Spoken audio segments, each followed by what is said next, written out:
சகோதர சகோதரிகளே, அனைவருக்கும் இரவு வணக்கம். இன்று நமது சீனியர் சிட்டிசன் தலைவர் அவர்கள் திரு சுந்தர் தியாகராஜன் ஐயா அவர்களை சந்தித்து சில கேள்விகள் கேட்க இருக்கின்றோம் என்பதை இந்த நேரத்தில் மகிழ்ச்சியுடன் தெரிவித்துக் கொள்கின்றேன். நம்மளது இப்பொழுது நேர்காணலுக்கு செல்லலாம். நியோமேக்ஸ் முதலீட்டாளர்கள் அத்தனை பேருக்கும் சுந்தர் தியாகராஜனின் இனிமையான இரவு வணக்கங்கள். வணக்கம் சார். வணக்கம் சோபே. நல்லா இருக்கீங்களா? உடல்நிலை எப்படி இருக்கு? நல்லா இருக்கு. உடல்நிலை சரியில்லைன்னு சொன்னீங்க. ஒரு வாரம் கொஞ்சம் கஷ்டப்படுத்திச்சுப்பா, கொஞ்சம் உடம்பு சரியில்லை. இப்ப நல்லா இருக்கேன். காட்ஸ் கிரேஸ் நல்லா இருக்கேன். நீ எப்படி இருக்க? நல்லா இருக்கேன் சார். ஃபேமிலி எல்லாம் நல்லா இருக்காங்களா? நல்லா இருக்காங்க சார். இன்னொரு முக்கியமான விஷயம், ஜூனியர் சிட்டிசன் பொருளாதார ஆக்கியிருக்கீங்க. அதுக்கு உங்களுக்கு பாடம் பண்ணி நன்றியை தெரிவிச்சுக்கிறேன். எல்லாம் ஒண்ணும் இல்லப்பா, அதாவது மக்கள் சேவை செய்வது என்பது பெரிய கொடுப்பனை. அது மக்கள் சேவை என்பது பெரிய அளவில் செய்யணும் அவசியம் கிடையாது. ஒரு மனுஷனுக்கு காசு பணம் கொடுக்கறது மட்டும் உதவி கிடையாது. ஆறுதல் சொல்ற பத்தியா, அது மிகப்பெரிய உதவி. அது கடவுள் தான் ஆறுதல் படுத்த முடியும். அந்த கடவுள் என்ன பண்ணுவாரு, மனுஷனை பயன்படுத்துவார் ஆறுதல் படுத்துறதுக்கு. இப்ப இந்த நியோமேக்ஸ் நிறுவனத்துல ஒரு செட்பேக் ஆயிருக்குது, ஒரு பேரலைஸ் ஆயிருக்குது, மக்கள்லாம் ரொம்ப பீதியில் இருக்காங்க. இந்த சமயத்துல மக்களுக்கு நீ ஆறுதல் சொல்ற பத்தியா, இது மிகப்பெரிய கிஃப்ட். உங்களுடைய சந்ததியே ஆசீர்வதிக்கப்பட்டிருக்கும். இதுல உண்மையை உத்தமமா செய்யணும், அவ்வளவுதான், வேற ஒண்ணு இல்லை. பண்றேன் சார், நல்லபடியா பண்ணிக்கிறேன் சார். ஓகே. அதுக்கப்புறம் சார், ஒரு சில நம்ம நிறுவனத்தை பத்தி, நியோமேக்ஸ் நிறுவனத்தை பத்தி ஒரு சில சந்தேகங்கள் இருக்கு எனக்கு. அதை உங்கள்கிட்ட கொஸ்டினா கேட்கணும். சரி, அந்த கேள்விக்கு போகலாம். சரி, கேளு, தாராளமா கேளு. நன்றி சார். எனக்கு தெரிஞ்ச வரைக்கும் நான் சொல்றேன். முதல் கேள்வி, நியோமேக்ஸ் நிறுவனம் என்பது ஒரு மோசடி நிறுவனமா? அதாவது நியோமேக்ஸ் நிறுவனம் மோசடி நிறுவனமானா, எனக்கு தெரிஞ்சு ஒருத்தர் இருக்கிறார், சிவகாசிக்காரர். அவரும் ஒரு குசம்புக்கார பத்திரிகை இருக்கு. இந்த ரெண்டு பேர் தான் என்ன பண்றாங்க, இது மோசடி நிறுவனம் மோசடி நிறுவனம் சொல்றாங்க. எனக்கு என்னன்னா, அவரை பத்தி நான் விசாரிச்சேன், சிவகாசிக்காரரை பத்தி விசாரிச்சேன். அவர் இந்த நிறுவனத்துல ஒரு 70 லட்சம் ரூபாய் இன்வெஸ்ட் பண்ணிட்டு பல கோடிகளை, ஒரு 4.5 கோடி கேஷா வாங்கியிருக்கிறாரு. ஏன்னா திருப்பி முதலீடு செய்து 4.5 கோடி வாங்கியிருக்கிறாரு. ஒரு 2.5 கோடி அளவுக்கு அவர் ஒரு செக்யூரிட்டியா ஒரு லேண்டை வாங்கியிருக்காரு. ஏக்கர் வாங்கியிருக்காரு, பல ஏக்கர் வாங்கியிருக்காரு. 1500 பிளாட் அந்த வரும்போது அந்த அளவுக்கு 1500 பிளாட் வரக்கூடிய இடத்த வாங்கியிருக்காரு. ஆனா அவர் மோசடி நிறுவனம். நான் விசாரிச்ச வரைக்கும் அவங்க ரிலேட்டிவ்ஸ் விசாரிச்சிட்டேன். அவர் மாமனார் மேல கூட பணம் போட்டிருக்காரு, மாமனார் பேர்ல. அவர் மாமனார் பேர்ல இந்த நிறுவனத்துல போட்டிருக்கிறாரு. அப்பெல்லாம் அந்த நிறுவனம் மோசடி நிறுவனம் தெரியலையா? அப்ப இப்ப மோசடி நிறுவனம் சொல்றது காரணம் என்ன காரணம் அப்படிங்கும்போது, அவருக்கு பணமே பிரதானமா இருக்கு. இப்ப அந்த நபர் தான் செட்டில்மெண்ட்டுக்கு வர விடாம மக்களுக்கு ரொம்ப இடைஞ்சல் கொடுத்துட்டு இருக்கிறது அவர் தான். அது நான் அவரை பத்தி வேற ஒன்றும் சொல்றது இல்லை. அது அவங்களுக்கு அவங்களுடைய உரிமை, அவங்களோட பணத்தை கேட்கறது அவங்களோட உரிமை. ஆனால் இது மோசடி நிறுவனமா இல்லையா அப்படின்னு அவங்க சொல்றப்படி நான் சொல்ல முடியாது. இந்த நிறுவனம் பொறுத்து ஆரம்பிக்கப்பட்ட நோக்கம்னா நல்ல நோக்கம் தான், நல்லபடியா போயிட்டு இருந்து. அதனால மோசடி நிறுவனம் இல்லைங்கிறத என்னோட கருத்து. நன்றி சார். நன்றி. அடுத்த கொஸ்டின் போலாம். நியோமேக்ஸ் நிறுவனத்தின் பிசினஸ் கான்செப்ட் என்ன? அதாவது அசோக்கு, இவங்க என்ன பண்றாங்கன்னா, ஊர் பக்கத்துல டவுனுக்குள்ளார இடம் எடுக்கனாக்கா ஸ்கொயர் ஃபீட் கணக்குல எடுத்தாங்க. எடுக்கும்போது ரேட் ஜாஸ்தி ஆகும். இவங்க முதலீடு ஜீரோல தான் ஸ்டார்ட் பண்றாங்க. எப்படி ஸ்டார்ட் பண்றாங்க, ஊருக்கு அவுட்டர்ல ஒரு 10 கிலோமீட்டர், ஒரு 5 கிலோமீட்டருக்கு அப்பால, 5 கிலோமீட்டர் 10 கிலோமீட்டர் தள்ளி எடுக்கிறாங்க. இடத்த ஏக்கர் கணக்கில் எடுக்கிறாங்க. எடுக்கும்போது ப்ரீ லான்ச்சுக்கு மக்கள்கிட்ட காசு வாங்குறாங்க. காசு வாங்கிட்டு பிளாட்டை அவங்களுக்கு பதிவு பண்ணி கொடுக்கணும். உங்களுக்கு தெரியுமான்னு தெரியல, ரியல் எஸ்டேட் பிசினஸ்ல நல்ல வருமானம் தரக்கூடிய தொழில் அதுதான். அந்த தொழில் தான் ரியல் எஸ்டேட் தான். இந்த ஊருக்கு அவுட்ல எடுக்கும்போது ரேட் கம்மியா இருக்கும். பல ஏக்கர் கணக்கில் எடுத்துட்டு அதை பிளாட்டா பிரிச்சு குடும்ப மக்களுக்கு கொடுத்துட்டு இருந்தாங்க. ரொம்ப கம்மி ரேட்ல கொடுத்துட்டு இருந்தாங்க. 2016 பாத்தீங்கன்னா இவங்களுக்கு கொஞ்சம் நெருக்கடி வந்தது. அப்பெல்லாம் கிராம பஞ்சாயத்திலே அப்ரூவல் வாங்கிக்கலாம். அந்த பஞ்சாயத்து அப்ரூவல் என்னாச்சுன்னா, சென்னை ஹைகோர்ட்ல 2016 ஒரு ஆர்டர் போட்டு இதை வரைமுறைப்படுத்தணும் அப்படின்னு சொல்லி கவர்மெண்ட்டுக்கு ஒரு ஆர்டர் போட்டாங்க.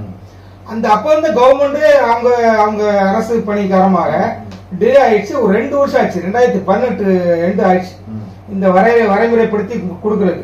இந்த வரைமுறைப்படுத்தி கொடுத்ததுக்கு அப்புறம் இவங்களுக்கு சில மணி தேவைப்படுது. அந்த காசுனா அந்த அப்ரூவல் காசு எல்லாமே மணி எல்லாமே அதிகமாச்சு. அந்த சார்ஜ் எல்லாம் அதிகமாச்சு. சில நிறைய டாக்குமெண்ட்ஸ் எல்லாம் கொடுக்க இருந்தது. அதனால கொஞ்சம் அப்ரூவல் வாங்குறதுக்கு கொஞ்சம் டிலே ஆச்சு. கரெக்டா அப்ரூவல் வாங்கி திருப்பி பிசினஸ் ஸ்டார்ட் பண்ணும்போது கரெக்டா 2020 ஸ்டார்டிங்ல ஜனவரியில கோவிட் வந்துச்சு. ஸோ இவங்க ப்ரீ லான்ச்சுக்கு காசு நிறைய பேர் வாங்கியிருக்காங்க.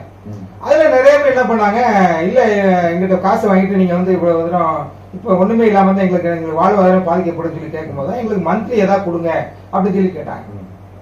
சோ மந்த்லி ஏதாவது கொடுங்கன்னு கேட்கும் போது இன்சென்டிவா ஏதாவது கொடுப்போம்னு சொல்லிட்டு அவங்களுக்கு இன்சென்டிவா கொடுத்துட்டு வந்தாங்க. அதை வந்து ஒரு சிலர் வந்து தவறா புரிஞ்சுக்கிட்டு தவறா வந்து ப்ரொஜெக்ட் பண்ணிட்டு வட்டி வட்டின்னு பேசுறாங்க. முக்கியமான விஷயம் அசோக்கு, கிறிஸ்டியன்ஸ் இருக்காங்க இல்லையா, அவங்க பைபிள்லையும் முஸ்லிம்ஸோட வந்து குரான்லையும் வட்டி வாங்க கூடாது வட்டியும் கொடுக்க கூடாதுன்னு இருக்கு. இந்த நிறுவனத்துல பாத்தீங்கன்னா நிறைய பேர் பாத்தீங்கன்னா முஸ்லிம்ஸ் அண்ட் கிறிஸ்டியன்ஸ் வந்து முதலீடு பண்ணிருக்காங்க. சோ அதனால இதுவே சாட்சி, இவங்க வந்து வட்டின்னு கொடுக்கல அப்படிங்கிறதுக்கு இது ஒரு பெரிய சாட்சி. இது எந்த முஸ்லிம் சகோதரனாலும் போய் கேட்டு பாருங்க, கிறிஸ்தவ சகோதரர் போய் கேட்டு பாருங்க, வட்டி வாங்க கூடாது வட்டி கொடுக்க கூடாது. அதாவது பரிதானம்னா லஞ்சம் வாங்கக்கூடாது அப்படின்னு சொல்லி பைபிள்லாம் இருக்கு. ஸோ இந்த ரெண்டு சகோதரர்களும் வந்து முதலீடு பண்ணியிருக்காங்கன்னா இது வந்து வட்டி தரேன்னு சொல்லி அவங்க வந்து சொல்லலை. மக்கள் கேட்டதுனால வாழ்வாதாரத்துக்காக ஒரு இன்சென்டிவா கொடுக்கணும்னு சொல்லி கொடுத்தது. அதுக்கப்புறம் இவங்க வந்து முதிர்வு தொகையெல்லாம் அதையும் அவங்க அனௌன்ஸ் பண்ணல, அப்படிலாம் கிடையாது. இவங்க டிலே ஆகுது, அந்த அப்ரூவல் வாங்குறதுக்கு டிலே ஆகுது. கோவிட் பீரியட்ல டிலே ஆயிடுச்சு. அதுக்கப்புறம் டிலே ஆகி வாங்கினால அது 2-3 வருஷம் ஆனதுனால எங்களுக்கு வந்து நீங்க வந்து டபுளா கொடுக்கணும். டபுளானா 600 ஸ்கொயர் ஃபீட் வந்து எங்களுக்கு 1200 ஸ்கொயர் ஃபீட் கொடுக்கணும், 1500 ஸ்கொயர் ஃபீட்னா எனக்கு 3000 ஸ்கொயர் ஃபீட் கொடுக்கணும் அப்படின்னு சொல்லி மக்கள் கேட்டாங்க. கேட்டப்ப அதுக்கு வந்து நிறுவனம் வந்து ஒத்துக்கிச்சு.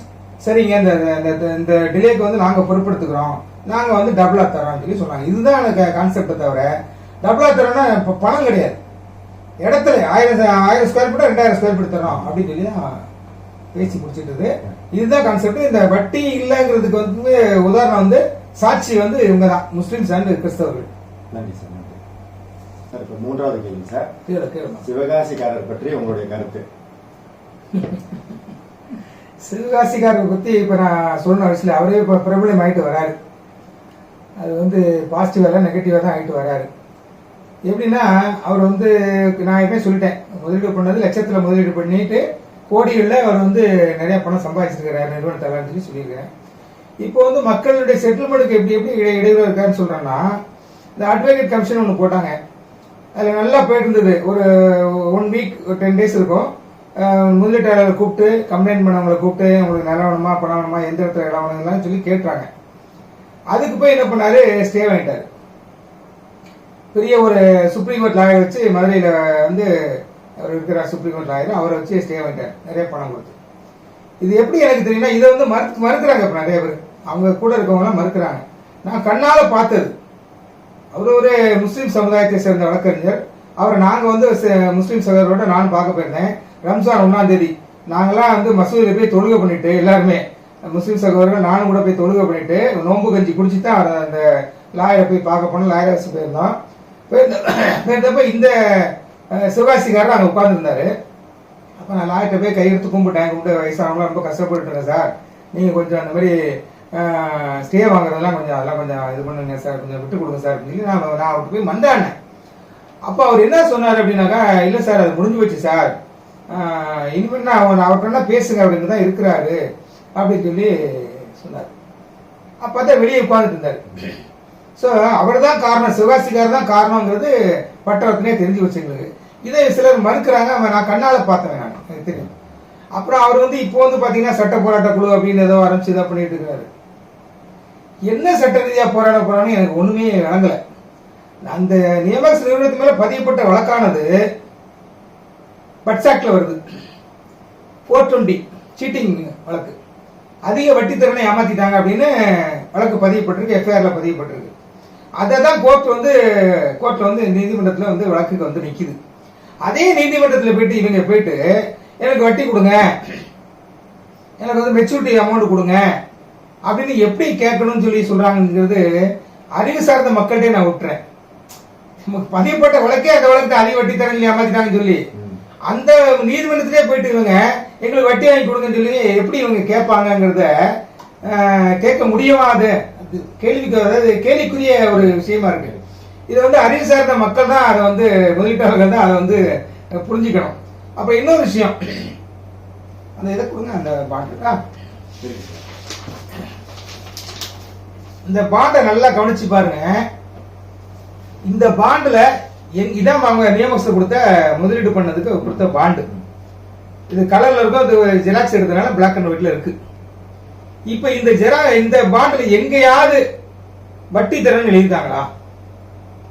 எந்த இடத்துலயாவது மெச்சூரிட்டி அமௌண்ட் தருவேன் அப்படின்னு எழுதியிருக்காங்களா? யாரும் பார்த்தாங்களா என்னன்னு தெரியல. சோ இது எதுவுமே இல்லாம இதை போய் கோர்ட்ல கொடுத்து அவங்க எப்படி அவங்க வழக்காட முடியும்? எங்களுக்கு மெச்சூரிட்டி அமௌண்ட் வேணும், பணம் தான் வேணும்னு எப்படி கேட்க முடியுங்க? நெவர் கேட்க முடியாது. கம்பெனி சார்பா ஒரு பிஏபிஎல் லாயர் கூட தேவையில்லை, ஒரு +2 படிச்ச பையன் கூட இது கொண்டு காமிச்சு வழக்காடி ஜெயிக்க முடியும். ஸோ ஒரு அடிப்படை புரிதலே இல்லாம, அடிப்படை நாலேஜே இல்லாம அவங்க எப்படி இதை எங்களுக்கு வட்டி வேணும், எங்களுக்கு முதிர்த்தொகை வேணும்னு கேட்க போறாங்கன்னு தெரியல. நிறுவனம் கிளியரா இருக்காங்க, அந்த பாண்டுல இவ்வளவு அமௌண்ட் இன்வெஸ்ட் பண்ணிருக்காங்கன்னு அமௌண்ட் தொகையில இருக்காங்க. முதலீடு தொகை எதுவும் போடல. இதுக்கு 600 square feet, 1200 square feet, 1050 square feet அந்தந்த ஏரியாவுக்கு நிலம் தான் தர மாதிரி எழுதியிருக்காங்க. இவங்க எப்படி போய் அங்க போய் கேட்க முடியும்? அப்ப அது அடிப்படையே தப்பா இருக்கு. சோ இதுதான் அவர் பண்ணிட்டு இருக்காரு. இப்போ இதுக்கு காரணம் என்னன்னு பார்த்தோன்னா, என்ன பொறுத்தல அவருக்கு தெரியும், அவர் ஒரு இன்ஜினியரிங் படிச்சவர், அவருக்கு தெரியும். அவருக்கு என்னன்னா அவர் பணத்தை வாங்கணும். அவர் பணத்தை எனக்கே ஒரு வாட்டி மெசேஜ் பண்ணியிருக்காரு, நான் அந்த நாங்குநேரி எனக்கு செக்யூரிட்டியா கொடுத்த நாங்குநேரி நிலத்துடைய ஒரிஜினல் பத்திரத்தை வாங்காம நான் ஓய மாட்டேன் அப்படின்னு சொல்லியிருந்தார். ஸோ அவருடைய நோக்கம் என்னன்னா, அவருடைய பணத்தை வாங்கி ஆகணும். மக்கள் எப்படி போனாலும் கவலை இல்லை, அவரோட பணத்தை வாங்கியே ஆகணும், அவங்க தான் அவரோட குறிக்கோள். ஸோ அதான் அவருடைய நிலைப்பாடு. அதுக்காக அவர் எந்த எக்ஸ்ட்ரீம்னாலும் போவார். என்ன பாத்தீங்கன்னா, அவர் என்ன ஒரு ஆடியோல பேசியிருக்கிறாரு, என்ன அந்த வார்த்தையை சொல்லக்கூடாது, எங்க அம்மாவை கொச்சப்படுத்த மாதிரி தே மகன் பேசியிருக்காரு, தே மகன் அப்படின்னு பேசியிருக்காரு. அதுக்கப்புறம் நிறுவனத்தினுடைய எம்டி இருக்கார் இல்லையா, திரு பாலா சார் அவர்களை மறைஞ்சிருந்து காரை ஏற்றி கொள்ளுவேன் அப்படின்னாரு. சோ இதெல்லாம் எவ்வளவு பெரிய மோசமான ஒரு என்ன ஒரு மனசுல இருக்குல்ல. இப்போ இதுல இந்த மாதிரி பேசக்கூடாது, அவங்களுக்கு தெரிய மாட்டேங்குது. இப்போ அவங்க கூட இருக்கிற இன்னொருத்த பத்தி சொல்லிடுறேன். அவரு தஞ்சாவூர்காரர். அவரு அந்த நபர் என்ன பண்ணாரு, இப்போ தலை வெட்டிடுறேன். இப்ப யாராவது பாலாவுக்கு ஏதாவது ஒரு சின்ன ஆக்சிடென்ட் ஆச்சுன்னு வச்சுக்கீங்களேன், யார் மேல சந்தேகம் வரும்? இவர் தான் சொல்லியிருக்கா, பேசுற பகிரங்கமா ஒரு பொது வழியில இப்படிலாம் பேசக்கூடாது. பொது வழியில இந்த மாதிரி கொல்லுவேன், வெட்டுவேன், தலை வெட்டுவேன் பேசினாக்கா, ஏதோ ஆச்சுனாக்கா அவங்க தான் போய் முதல்ல கேட்பாங்க. இப்ப பாலா சாருக்கு ஏதோ ஆக்சிடென்ட் ஆச்சுன்னா இவர் மேல தான் சந்தேகம் வரும். அதே போல இந்த தலை வெட்டுறேன்னு ஒருத்தர் சொல்லிட்டு இருக்காரு, தலையை வெட்டிடுவான்னு. அவருக்கும் இந்த மாதிரி சிக்கலாம் வரும். நாளைக்கு ஏதோ ஆச்சுனாக்கா, இவங்களுக்கு ஏதாவது ஆச்சுனாக்கா நேரம் அவங்கள தான் போய் கேட்பாங்க, இதனடா நீதினப்ப தலையை வெட்டுவேன்னு சொன்னேன். அவங்க சந்தேகம் வரும். சந்தேகப்படுறது போலீஸ், அது இயற்கை தான். ஸோ அந்த மாதிரிலாம் பேசக்கூடாது என்பது என்னுடைய வேண்டுகோள். அவங்க நம்மளை எதிரியை நினைக்கிறாங்க, நாங்கள் அவங்களாம் எதிரியை நினைக்கல. என்னை பொறுத்த எல்லாரும் எல்லாரும் விக்டிம்ஸ் தான். அதனால இந்த இதனுடைய ஒரு பெரிய மனுஷனா, ஒரு வயசுல பெரிய ஆளுங்கிறதுனால அந்த அடிப்படையில் நான் அவங்களுக்கு ஒரு இதாக ஒரு அட்வைஸா சொல்லியிருக்கேன். சரி, 4வது கொஸ்டின் போகலாம் சார். சாத்தூர்காரர் பற்றி உங்களுடைய கருத்து? சாத்தூர்காரர் ஆரம்பத்தில் எங்கிட்ட இருந்தவர் தான். அவர் ஒரு வெள்ளந்தின்னு சொல்லுவாங்க. ஆக்சுவலா வெள்ளந்தி தான் அவருக்கு என்னன்னா போக்கஸ் பண்றது அவருக்கு ரொம்ப பிடிக்கும். போக்கஸ்னா அவரை பத்தி அதிகமா பேசணும், அவர் நிறுவன தலைவர்களை பார்க்கும்போது கூட்டிட்டு போகணும் அப்படிங்கிற மாதிரி அவர் நினைப்பாரு. அவருக்கும் பாத்தீங்கன்னா கிட்டத்தட்ட சிவகாசிக்காரருக்கும் ரொம்ப டிஃபரன்ஸ் கிடையாது. அவருக்கும் தன்னுடைய பணத்தை வாங்கணும் தான் அவருக்கு ஆசை. ஆரம்பத்தில் வாட்ஸ்அப்ல ஆரம்பிக்கவே என்னுடைய வாட்ஸ்அப்ல ஆரம்பத்திலே இருந்தார்.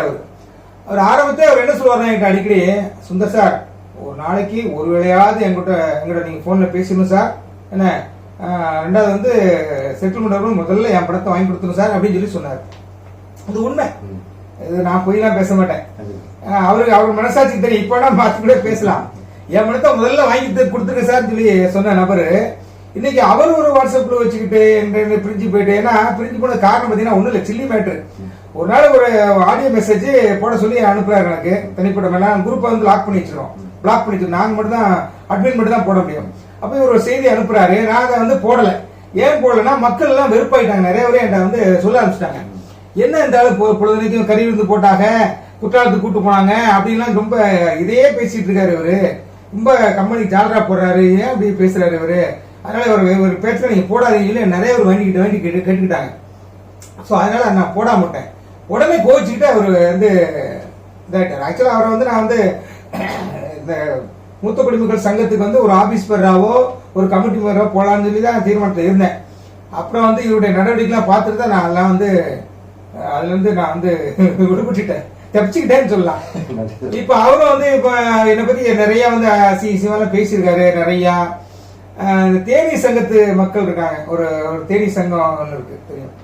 அந்த தேனி சங்கத்து பிள்ளைங்களை வந்து அவர் என்ன பண்ணாரு, அடியாள் மாதிரி பயன்படுத்தினார். இவர் அவங்களை அடியாள் மாதிரி பயன்படுத்திக்கிட்டு இவர் கேட்கிறாரு அவங்ககிட்ட என்ன ஊரா மாதிரி பயன்படுத்திட்டீங்க அப்படிங்கிறாரு.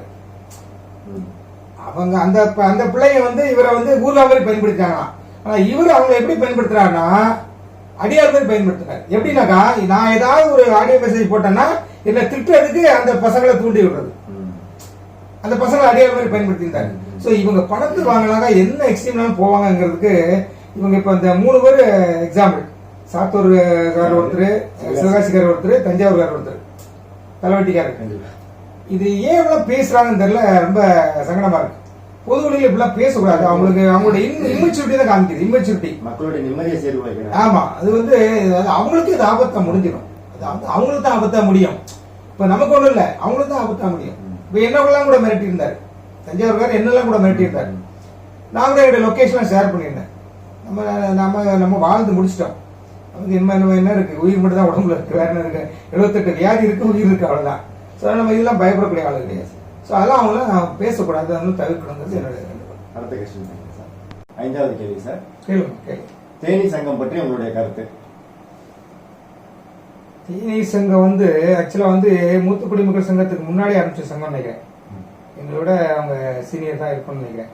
என்னுடைய எனக்கு தெரிஞ்சு எனக்கு வந்து முன்னாடியே ஆரம்பிச்சிட்டாங்க. பட் அவங்களுடைய நோக்கம் நல்ல நோக்கம் தான். ஆனா வந்து அவங்க எடுத்துக்கிட்ட முயற்சி வந்து கொஞ்சம் கடுமையா இருந்தது. சுருக்கமா சொல்லணும்னா வேகம் இருந்தது, வேகம் இல்லைன்னு சொல்லுவேன். ஆரம்பத்தில் தவறான பரப்புரைகள், இந்த ரொம்ப தவறா இது பண்றது, ஒரு ஆளு கொச்சப்படுத்தி பேசுறது, இந்த மாதிரிலாம் வேலையெல்லாம் நிறைய பண்ணாங்க. எனக்கு எதிராகவே நிறைய பண்ணாங்க. நிறைய வந்து கோடிகளை தான் பேசுவாங்க, கோடியில ஒரு விலை போயிட்டாரு அப்படின்னா சொல்லுவாங்க.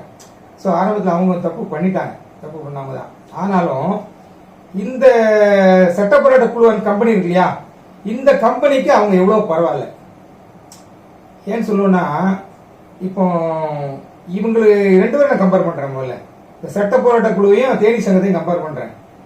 சட்ட போராட்ட குழு வந்து தன் பணம் வேணும், என்னுடைய பணம் வேணியா நீ அப்படின்னு எல்லாரும் போராடுங்க, அவன் பணத்துக்காக போராடியான்னு சொல்லி தஞ்சாவூர்காரர் சொல்றாரு.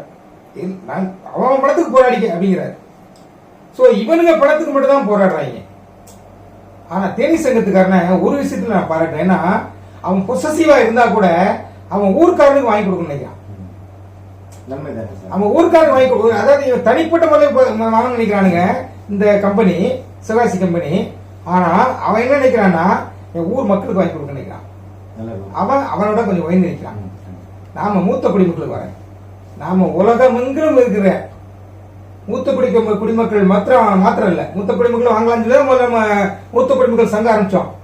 இப்ப உங்க சங்கத்தை ஏன் நான் ஆரம்பிச்சிருக்கிறேன், ஜூனியர் சிட்டிசன் எல்லாருக்கும் வாங்கி கொடுக்கணுங்கிற நம்மளோட நோக்கம். இதாங்க தலைமை பண்புங்கிறது. தம்பி எல்லாம் தெரிஞ்சுங்க, அசோக்கு நீங்களும் அப்படிதான் இருக்கணும். இந்த லேபிலிட்டி ஃபார்ம்லாம் இப்ப வாங்க இல்லையா, என் லேபிலிட்டி ஃபார்ம் நான் கொடுக்கல, ராமகிருஷ்ணன் சார் கொடுக்கல, செயலாளர் பொருளாளர் கொடுக்கல, சத்தியமா 3 பேரும் கொடுக்கவே இல்லை. ஏன்னா எல்லாத்துக்கும் வாங்கி கொடுத்துட்டு தான் நம்ம வாங்கணுங்கிறது நம்ம நிலைப்பாடு. இந்த 3 சங்கத்துக்கு உள்ள நிலைப்பாடை நீங்க பார்த்திருப்பீங்க. இப்போ ஒருத்தன் நான் எனக்கு தான் மனம் நிக்கிறான், சிவாசி என்கோ தேனிக்காரன் வந்து அவங்க ஊர்க்காரங்களுக்கு அவங்க கொஞ்சம் பெட்டர் அவங்களோட. நாம எல்லாத்துக்கும் வாங்கி கொடுத்துட்டு கடைசியில் நம்ம வாங்கணும் நிலைப்பாடு இருக்கும். அதனாலதான் மக்கள் நமக்கு ஆதரவு கொடுக்குறாங்க, மக்கள் நம்மளை பத்தி புரிஞ்சுட்டு இருக்காங்க, நம்மளுடைய நேர்மையை பத்தி புரிஞ்சுட்டு இருக்காங்க. நாம ஆண்டவருக்கு பயப்படுறோம் அசோக்கு, ஆண்டவருக்கு பயப்படுறவங்க நிச்சயமா வந்து மனசாட்சியோட தான் இருப்பாங்க. அந்த மனசாட்சி ரொம்பவே இருக்கு. அதனால எனக்கு இனிமேல் சம்பாதிக்கணும் இது பண்ணலாம் அவசியமே கிடையாது. என் 3 பிள்ளைங்க நல்ல நிலைமையில் இருக்காங்க. எதுக்கு எனக்கு வந்து காசு பணம் முக்கியம் கிடையாது, மக்களுக்கு வாங்கி கொடுக்கணும். ஒருத்தருடைய பரிதவிப்பு பார்க்கும்போது பரிதவிக்கிறாங்க, பாவமா இருக்கு, எனக்கு கண்ணில் தண்ணி வருது. அவ்வளவு கஷ்டத்தில் இருக்கிறாங்க, 1 லட்சம் போட்டவங்க, ரொம்ப வேதனையா இருக்கு. அவங்களுக்கு சீக்கிரம் வாங்கி கொடுக்கணும் தான் நம்மளுடைய இதுதான் அந்த தேனி சங்கத்தை பத்தி நான் சொல்றது. சம்வாட் பெட்டர் தான் இந்த கம்பெனி, சட்ட போராட்ட குழு கம்பெனி. அடுத்த கொஸ்டின் சார், மூத்த குடிமக்கள் சங்கத்தின் நிலைப்பாடு என்ன? நம்மளோட நிலைப்பாடு ஆரம்பத்திலே சொல்லிட்டு இருக்கிறது தான், மூத்த குடிமக்களுக்கு முன்னுரிமை கொடுக்கணும். ஏன்னா வாழ்வின் விளிம்பில் இருக்கிறோம். இன்னும் வருடங்களையோ வாரங்களையோ நாட்களையோ நிமிஷங்களையோ எண்ணிட்டு இருக்கவங்க எத்தனையோ பேர் இருக்காங்க, படுத்த படுக்கையா இருக்காங்க. அவங்களால எந்த போராட்டம், சட்ட போராட்டமும் பண்ண முடியாது, வீதியில இறங்கியும் போராட முடியாது. ஸோ அவங்களுக்கு ஏதாவது அவங்களுடைய வாழ்நாள் முடிகிறதுக்குள்ளார அவங்களுக்கு ஏதாவது நம்ம செய்யணும் அப்படிங்கிறது நம்மளுடைய நோக்கம். அந்த நோக்கம் தான் நம்ம ஆரம்பிச்சது. தகவலே தெரியாம இருந்து ரொம்ப பீதியில் இருந்தப்போ அவங்களாம் ஆறுதல் படுத்தி அவங்களுடைய மரண காலத்தை வந்து தள்ளி போட்டோம். அந்த பெரும் பங்கு நமக்கு இருக்கு. நிறைய குடும்பங்கள் தற்கொலை பண்ணுறது வந்து மூத்த குடிமக்கள் சங்கம் வந்து பாதுகாத்து வச்சிருக்கு. அது நம்ம பெருமையா சொல்றதுக்கு ஒன்றும் இல்லைன்னா கூட இது காட்ஸ் கிஃப்ட்னு நினைக்கிறேன். கடவுள் எனக்கு கொடுத்த ஒரு ஒரு நல்ல ஒரு வரம். இந்த மாதிரி இவங்களுக்குலாம் ஆறுதல் படுத்தி வச்சிரு, இவங்களெல்லாம் வந்து இந்த தற்கொலை இருந்து நீ வந்து காப்பாற்ற. நான் நிறைய பேர் சொல்லுவேன், ஐயோ பணம் போச்சேன்னு நீங்க வந்து உயிரை விட்டுறாதீங்க, தற்கொலை முடிவுக்கு போயிடாதீங்க, அந்த பணத்தை வச்சு ஒரு உயிரை அவங்க நம்மளால வாங்க முடியாது அப்படின்னு அடிக்கடி சொல்லுவேன். ஸோ அதுதான் எங்களுடைய நிலைப்பாடு, மூத்த குடிமக்கள் சங்கத்தோட நிலைப்பாடு இதுதான். யார் வந்து தவறான முடிவுக்கு போயிடறாங்கிறத நம்மளுடைய முடிவு சீக்கிரம் வாங்கி கொடுத்துருவோம். மூத்த குடிமக்கள் சங்கம் பேசிட்டு இருக்குது, நமக்குன்னு தனியாக ப்ராஜெக்ட்லாம் எடுத்து நமக்கு செய்யணும்னு சொல்லியிருக்காங்க. நானும் பேசியிருக்கிறேன். மூத்த குடிமக்கள்லாம் வந்து யாருமே பிளாட்லாம் விற்க முடியாதுலாம் சொல்லியிருக்கிறேன். அவங்க எல்லாம் கருத்தில் கொண்டு எல்லாம் முன்னெடுப்பு எடுத்துட்டு இருக்காங்க. மூத்த குடிமக்கள் சங்கம் இந்த நிறுவனத்தை மீட்கிறதுக்கு போராடுது. மற்ற சங்கங்களுக்கும் நமக்கும் வித்தியாசம் எதுனாக்கா, மற்ற சங்கங்கள் வந்து இந்த நிறுவனத்தை அழிச்சிட்டு நம்ம பணத்தை வாங்க நினைக்கிறாங்க. நாங்க அப்படி கிடையாது. இப்போ அசோக்கு சுவர் இருந்தாலும் சித்திரை எழுத முடியும். ஒரு பழமொழி கேள்விப்பட்டீங்களா? சுவர் இருந்தாலும் சித்திரை வரைய முடியும். சுவரை அடிச்சுட்டு நீங்க சித்திரை வரைய முடியுமா? அதைத்தான், அந்த வேலையை தான் மற்ற சங்கங்கள்லாம் செய்ய பாக்குறாங்க. நாம அப்படி கிடையாது. நாம வந்து நிறுவனத்தை மீட்கணும்னு இருக்கோம். இப்ப நிறைய பேருக்கு தெரியாது, நிறுவனம் வந்து இருக்குன்னு நினைச்சிட்டு இருக்காங்க. நியமக்ஸ் நிறுவனம் இருக்குன்னு நினைச்சிட்டு இருக்காங்க. நியமக்ஸ் நிறுவனம் எப்பவோ மூணு அடிக்கு போட்டாச்சு, மூணு அடிச்சுட்டாங்க. அது நம்மளும் அதுக்கு உடந்த, அது நிறுவனமும் உடந்த காரணம், உடந்த கிடையாது காரணம். இப்படி மூழ்கி போன நிறுவனத்தை தூக்கி எடுக்கணும். முழுகிடுச்சு. தூக்கி எடுக்கணும் போது எங்க மூத்த குடிமக்களால அது வந்து சாத்தியமானா, நாங்கெல்லாம் வயசானவங்க, எங்களுக்கு அவ்வளவு பலம் கிடையாது. அதுக்காகத்தான் நான் ஜூனியர் சிட்டிசனை பிளான் பண்ணி ஜூனியர் சிட்டிசனை சேர்த்து நான் ஆரம்பிச்சிருக்கேன். இப்ப ஜூனியர் சிட்டிசன் சீனியர் சிட்டிசன் சேர்ந்து இந்த நிறுவனத்தை மீட்கணும், தூக்கி எடுக்கணும். அந்த வேலையை கண்டிப்பா செய்யும். மூத்த குடிமக்களோட இளைய குடிமக்களும் துணையா இருப்பாங்க நான் நம்புறேன். நிச்சயமா நிறுவனம் இருந்தாதான் நமக்கு வாங்க முடியும். நிறுவனத்தை அழிச்சுட்டு வாங்கவே முடியாதுங்கிற ஒரு தாரக மந்திரம் யாருக்கு தெரிய மாட்டேங்குது. அதை தவறா புரிஞ்சுட்டு நம்மளுக்கு கைக்கூலின்றாங்க, ஜாலரா தட்டுறான்றாங்க, என்னன்னாலும் சொல்லிட்டு போட்டோம். ஐயா, நிறுவனம் இல்லாம நீ யார்கிட்ட போய் நீ வாங்குவ அப்படிங்கறத என்னோட கேள்வி. ஆரம்பத்துல அதான் கேட்டுட்டு இருக்கேன். நிறுவனத்தோட இணைஞ்சு போய் தான் நீங்க வாங்கி ஆனுங்க தவிர, நீங்க நிறுவனத்தை பயிற்சிக்கிட்டோ நிறுவனத்தை மூழ்கிடுச்சு வாங்குவோம். முள்ளு மேல ஒரு வேஷ்டி விழுந்துச்சு. இப்ப நம்ம ஜென்ஸுங்கிறனால நான் வேஷ்டி சொல்றேன். முள்ளு மேல வேஷ்டி விழுந்துச்சு. அந்த வேஷ்டியும் கிழியக்கூடாது, முள்ளும் உடையக்கூடாது. முள்ளுங்கிறது நிறுவனம், வேஷ்டிங்கிறது நம்மளுடைய முதலீடு. நம்மளுடைய முதலீடுகளை நிறுவனம் சேத, முள்ளும் உடையக்கூடாது. முள்ளும் உடையாம இருக்குன்னாக்கா சில காலம் ஆகத்தான் செய்யும். சில காலம் தவிர்க்க முடியாது. காலம், நான் எப்ப காலம் மட்டும் சொல்லவே மாட்டேன். எல்லாரும் மக்கள் எல்லாம் எப்ப மறந்துடுவாங்க அப்படியே கேட்டுட்டு இருப்பாங்க. இது வந்து தேரை கொண்டு இழுத்து தெருவில் ஒண்ணு விட்டாச்சு. தேரை இழுத்து தெருவில் விட்டாங்க. இப்ப இந்த சிவகாசிக்காரெல்லாம் வந்து இப்ப கோர்ட்ல கொண்டு விட்டாரு. தேரை இழுத்து நியமக்ஸுங்க தேரை கொண்டு இழுத்து கோர்ட்ல விட்டாரு. இப்ப அதை கூட நிலையில நிறுத்தணும்னாக்கா சீனியர் சிட்டிசன் ஜூனியர் சிட்டிசன் முக்கிய பங்கு வைக்கும். இதுக்கு சில காலம் ஆகத்தான் செய்யும். கோர்ட்ல இருந்து டக்குன்னு எடுத்து கொண்டு வந்து நிறுத்திட முடியாது. கோர்ட்ல இருந்து வாங்குறது எவ்வளவு கஷ்டங்கிறது எல்லாத்துக்குமே தெரியும், மக்களுக்கு தெரியும். ஸோ அதனால நான் கால நிர்ணயம் சொல்லவே மாட்டேன். ஆனாலும் நிறுவனம் என்ன சொல்றாங்கன்னா 2025 மார்ச்சுக்குள்ள நாங்க நிலமா பதிவு பண்ணி கொடுத்துருவோம் அப்படின்னு சொல்லியிருக்காங்க. நிலமா பதிவு பண்ணி கொடுத்துட்டு அதுக்கப்புறம் எங்களுக்கு பணமா வேணும்னு யாராவது சொன்னாங்கன்னா அது நாங்க, அவங்க முகவர்கள் நிறைய வச்சிருக்காங்க, ஏஜென்ட்ஸ் நிறைய வச்சிருக்காங்க, அதை வச்சு அவங்க வித்து சேல்ஸ் பண்ணி நாங்க அந்த பணத்தை தரேன்னு சொல்லி சொல்றாங்க. அவங்களுடைய நிலைப்பாடு அப்படித்தான் இருக்குது. ஸோ அப்படிதான் போகும். இதுல சங்கங்கள் பாத்தீங்கன்னா நிறைய சங்கங்கள் இப்ப முளைச்சு வந்திருக்கு. நான் அதை பத்தி நான் கருத்து கூற விரும்பல. இருந்தாலும் அதுல ஏதாவது உங்களுக்கு சந்தேகம் இருந்தா கேளுங்க. இப்போ வந்து சங்கங்கள் வந்து நிறைய ஆயிட்டு இருக்கு. சங்கங்கள் நிறைய வருவது நிறுவனத்துக்கு ஆபத்தா இல்ல நன்மையா? இல்ல, நிறுவனம்னு எடுக்காதீங்க. இப்போதைக்கு முதலீட்டாளர்களுக்கு நிச்சயமா வந்து நன்மையை விட தீமை தான் அதிகம். நன்மையை விட தீமை அதிகம். ஆனா இந்த நியமேக்ஸ் பொறுத்தவரை நிறைய சங்கங்கள் வந்து மாவட்டத்தோடு சங்கம் ஆரம்பிக்கிறாங்க. திண்டுக்கல் ஆரம்பிச்சிருக்காங்க, புதுக்கோட்டையில் ஆரம்பிச்சிருக்காங்க, காரைக்குடியில் ஆரம்பிச்சிருக்காங்க, மதுரை மேலூர்ல ஆரம்பிச்சிருக்காங்க, திருநெல்வேலியில் ஆரம்பிக்க சொல்லிட்டு இருக்காங்க. மதுரையில வந்து மேலூர்ல ஆரம்பிச்சிருக்காங்க, மதுரை சிட்டிக்குள்ள இன்னொரு சங்கம் ஆரம்பிக்கிறாங்க. அவங்க ஜூனியர் சிட்டிஸ் ஆரம்பிச்சோடனே அவங்க நிறுத்திட்டாங்க. நாங்க அதிலே இணைஞ்சிக்கிறதா சொல்லிட்டாங்க. இவங்க எல்லாருமே நம்மளோட ஒத்து வராங்க. அவங்களுடைய கருத்து நம்மளுடைய கருத்து தான். நிறுவனம் இருக்கணும், நிறுவனத்தை மீட்டு எடுத்துட்டு நம்ம வந்து நம்ம முதலீடுகளை பெறணுங்கிறதுல அவங்க ரொம்ப கருத்து இதாக இருக்காங்க, ரொம்ப குறிக்கோளோடு இருக்காங்க. ஸோ அவங்க நம்மளோட இணைஞ்சு வராங்க. இதுல ஒரு சில சங்கங்கள் தான் இந்த சட்ட போராட்ட குழு இவங்க சங்கம் ஆரம்பிச்ச மாதிரி தெரியல. இப்ப தேனி சங்கம் பரவாயில்ல, அவங்க வந்து இப்ப வந்து புரிஞ்சுக்கிட்டாங்க, நம்மளுடைய நிலைப்பாடை புரிஞ்சுக்கிட்டாங்க. அவங்களுடைய நிலைப்பாடு வந்து இப்ப வந்து அவங்களுடைய இதை வந்து கொச்சப்படுத்துறாங்க. அவங்களோட செயலை எப்படி இவங்க வந்து நிலம் வாங்கலாம், நிலம் எங்க பிளாட் வேணும்னா எழுதி வாங்கலாம், இவங்க வந்து 5 இயர் செட்டில்மெண்ட் இவங்களே பண்ற மாதிரி பண்றாங்களா மாதிரிலாம் வந்து ஒரு சில கேள்வி எழுப்புறாங்க. என்ன பொறுத்தல அது தப்பு கிடையாது. இப்ப நாம கூட தான் லேபிலிட்டி வாங்கியிருக்கோம், ஃபுல்லா பணம் வேணுமா பார்சியலா வேணுமா ஒரு டேட்டா நம்ம கலெக்ட் பண்ணி வைக்கிறோம். அதை நம்ம நிறுவனம் நம்ம கேட்கும்போது நம்ம கொடுப்போம். 1 lakh இன்வெஸ்ட் பண்றவங்க எத்தனை பேரு, 2 lakhs 3 lakhs இப்படி அப் டு 5 lakhs வரை இன்வெஸ்ட் பண்ணுவாங்க யாரு அந்த தகவல் வந்து நம்ம நிறுவனத்துக்கு கேட்கும்போது செட்டில்மெண்ட் வரும்போது டேட்டாஸ் கொடுக்கறது ஒன்றும் தப்பு கிடையாது. அது நம்ம ரெடியா இருக்கிறது, ஒரு அலர்ட்டா ஆயத்தமா இருக்கிறது ஒன்றும் தப்பு கிடையாது. அதே மாதிரி அந்த பிள்ளைங்க என்ன பண்றாங்கன்னா, தேனி சங்கத்துக்காரங்க என்ன பண்றாங்கன்னா, அவங்க வந்து 5 இயர் செட்டில்மெண்ட்டுக்காக வாங்குறாங்க. அது தப்பே கிடையாது. ஏன் தப்பு கிடையாதுன்னா, அவங்க வந்து காம்ப்ரமைஸ் பண்ணிக்கிறதுக்கு அங்க உரிமை இருக்கு. அவங்க எல்லாம் கம்ப்ளைண்ட் பண்ணவங்க, சிஎஸ்ஆர் காப்பி வச்சிருக்காங்க. அவங்க வந்து காம்ப்ரமைஸ் பண்ணிக்கலாம். அதான் 5 இயர் செட்டில்மெண்ட்டுங்க தான் காம்ப்ரமைஸ் பண்ணிக்கலாம். காம்ப்ரமைஸ் பண்ணும்போது அவங்களுக்கு நிலம் தான் கிடைக்கும், பணம் கிடைக்காது. அது நிறைய தெரிய மாட்டேங்குது. நிலம் தான் கிடைக்கும், டிஆர்ஓ நிலமா தான் கொடுப்பாரு.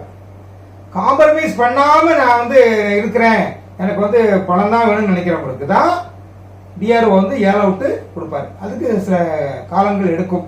அது வந்து வரலாற்று உண்மைகள், அது நான் ஒன்றும் சொல்றதுக்கு இல்லை, என்னோட கருத்து கிடையாது. வரலாற்று நிகழ்வு அப்படிதான் இருக்கு. ஸோ பணம் மட்டுமே வேணுங்கிறவங்க அமைதியா இருந்தாங்கன்னா சில காலங்கள் எடுக்கும். அது எவ்வளவு நான் சொல்ல முடியாது. பழைய வரலாறு படி பார்த்தா நிறைய காலங்கள் தான் ஆகுது. அது வெற்றி கொடுக்கும்போது எவ்வளவு பணம் கிடைக்குன்னா அது 10ல் 1 பகுதியோ 2 பகுதியோ 3 பகுதியோ தான் கிடைக்கும். ஃபுல் அமௌண்ட் கிடைக்குமாங்கிறது அதுவும் கிடைக்காது. ஏன்னா கம்மி ரேட்டு தான் ஏலம் போகும், ஏலம் போறது. ஸோ அப்படி ஒரு நிலைப்பாடு இருக்கு. இவங்க பண்றது சரியே. இவங்க என்ன பண்ணுவாங்க, அபிடாவிட் ரெடி பண்ணுவாங்க.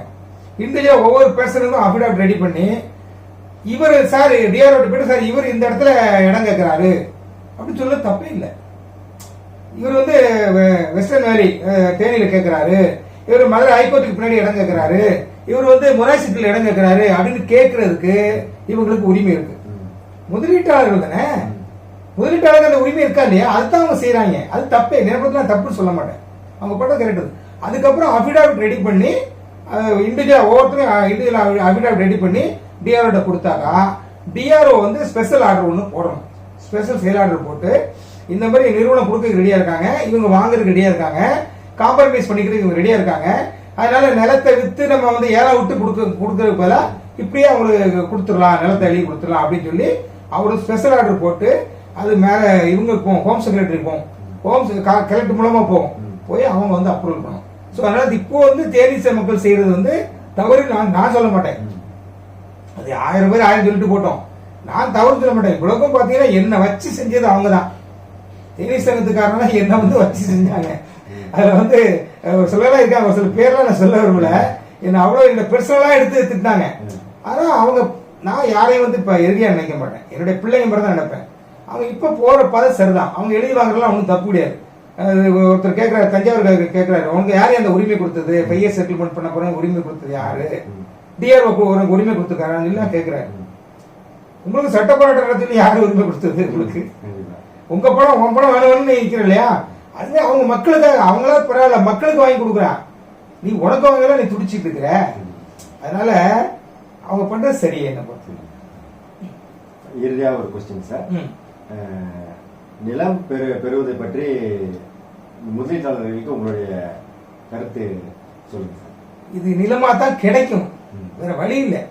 நீங்க இந்த சட்ட போராட்டக்குள்ள எப்படி போனாலும் நீ பணமா வாங்குறது கஷ்டம். ஏன்னா அவங்க பாண்ட்ல கிளியரா எழுதிட்டாங்க. இன்னைக்கு என்ன எங்க போனாலும் என்ன கேட்பாங்க, இப்போ நீ போலீஸ் ஸ்டேஷனுக்கு போறோம் அல்லது கோர்ட்டுக்கு போய் எங்க போனாலும், ஏயா உன் பாண்ட்ல என்ன எழுதி கொடுத்துருக்காங்க, நீ 6 லட்ச ரூபாய் இன்வெஸ்ட் பண்ணிருக்க, அவங்க 1200 ஸ்கொயர் ஃபீட் இடம் தரேன்னு சொல்லியிருக்காங்க, அதான் சொல்லியிருக்காங்க. அப்படி நீ பணம் கேட்கறன்னு தான் கேட்பாங்க. ஸோ அதனால இடம் வாங்கிக்கிறது தான் இப்போதைக்கு ஒரு தீர்வா இருக்கும். அவங்க என்ன பண்ணுவாங்கன்னா, நிறுவனம் என்ன பண்றதுக்கு வாய்ப்பு இருக்குனாக்கா, இந்த கம்மியா போட்டாங்க இல்லையா, அவங்க நிலம் கொடுக்க முடியாது. 1 லட்சம் போட்டவங்க, 2 லட்சம் போட்டாங்க, 3 லட்சம் போட்டாங்க, அப் டு 6 lakhs வரைக்கும், 5.5 வரைக்கும் எடுத்துக்கலாம். அவங்களுக்கு வந்து அவங்க பணமா தான் கொடுத்து ஆகணும். ஏன்னா அவங்களுக்கு வந்து இடம் கொடுக்கறதுக்கு முடியாது. ஸோ அதனால அவங்க என்ன பண்ணலாம், அதுக்கு மேல போட்டவங்களுக்கு 6 lakhsக்கு மேல போட்டவங்களுக்கு நிலம் மாத்திரைன்னு சொல்லலாம். இது முதலீட்டாளர்கள் அவங்களுடைய விருப்பம், நான் இதில் தலையிடக்கூடாது. பட் என்னுடைய தனிப்பட்ட கருத்து என்னன்னா, நான் என்ன பண்ணுவேன் அப்படின்னாக்கா, கிடைக்கிறத வாங்கிக்கணும். திருப்பி எவனா ஒரு புண்ணியம் போய் கேஸை போட்டு விட்டுறக்கூடாது. இது எப்படி கேஸ் ஆச்சு, தீதும் நன்றும் பிறந்திர வரா. ஒருத்தர் முதல்ல ஆன்லைன் கம்ப்ளைண்ட் பண்ணாரு, நிறுவனம் பேரலைஸ் ஆயிடுச்சு. மக்கள் பொறுமை இழந்து எல்லாம் போய் கம்ப்ளைண்ட் கொடுத்தாங்க. கொஞ்சம் கம்ப்ளைண்ட் ரைஸ் ஆச்சு, ஆனா அதிகமா ரைஸ் ஆகல. அதுக்கப்புறம் ஒரு அட்வொகேட் கமிஷன் வச்சு செட்டில் பண்ணிக்கலாம்னு வந்தாங்க. அதுல ஒரு புண்ணியவா சிவகாசிக்காரர் போய் அந்த அட்வொகேட் கமிஷனை ஸ்டே வாங்கி அதை அதுக்கு மூடுல நடத்திட்டாரு, மூடிட்டாரு அதை. இப்ப திருப்பி ஏதாவது பண்ணிட்டே இருக்கிறாரு. அவருடைய பணம் வாங்குறக்கா என்னென்னலாம் பண்ணுவான்னு சொல்லணும் இல்லையா, அப்ப பண்ணிட்டு இருக்கிறாரு. சோ இந்த சூழல்ல இந்த மாதிரி ஆளுங்க எவனாவது முளைச்சி வந்து திருப்பி ஏதாவது சிக்கலை உண்டு பண்ணானா உள்ளது கிடைக்காம போயிடும். ஸோ அதனால கிடைக்கிற அளவுக்கு முதல்ல வாங்கிட்டு, நிலத்தை வாங்கிட்டு, அதுக்கப்புறம் அவங்க மூலமாவே வித்துட்டாலும் சரி, நம்ம சந்ததிக்கு வச்சுக்கிட்டாலும் சரி, மண்ணும் பொண்ணும் ஒரு நாள் வந்து மதிப்பு குறையாது. அதனால அசோக்கு நிலமோ பணமோ வாங்குறது அவங்க விருப்பம். அவங்க இப்போ நம்மகிட்ட இது வில்லிங்னஸ் கொடுத்துருக்காங்க, நில வேணும்னு சிலர் கொடுத்துருக்காங்க, சிலர் பணம் வாங்கிக்கிறது கொடுத்துருக்காங்க. அது அவர்களுடைய விருப்பம். என்ன பொறுத்தவரை என்னுடைய அபிப்பிராயம் தான், கிடைக்கிறத வாங்கிக்கணும் அப்படிங்கறத என்னோட அபிப்பிராயம். அதுக்காக வந்து நீங்க வந்து லாஸ் ஆகணும்னு நான் சொல்லவே மாட்டேன். லாஸ் ஆகாம நீங்க வந்து அதிகப்படியா நீங்க ஸ்கொயர் ஃபீட் கூட நீங்க கேட்டு வாங்கிக்கலாம். அது நம்ம செய்வோம், அந்த வேலையை நம்ம செய்வோம். மக்களுக்கு, அதாவது முதலீட்டாளர்களுக்கு என்னுடைய வேண்டுதல் என்னன்னா, அன்பான முதலீட்டாளர்களே, சகோதர சகோதரிகளே, யாரு வந்து இந்த பணத்துக்காக பணம் போச்சேன்னு சொல்லி நீங்க வந்து உயிரை மாச்சிக்காதீங்க. துர்மரணங்கள் இனிமேல் நிகழக்கூடாது, நான் வேண்டி கேட்டுக்கொள்கிறேன். ஏன்னா நிறுவனம் வந்து ஏமாத்திட்டு ஓடல, இங்கதான் இருக்காங்க.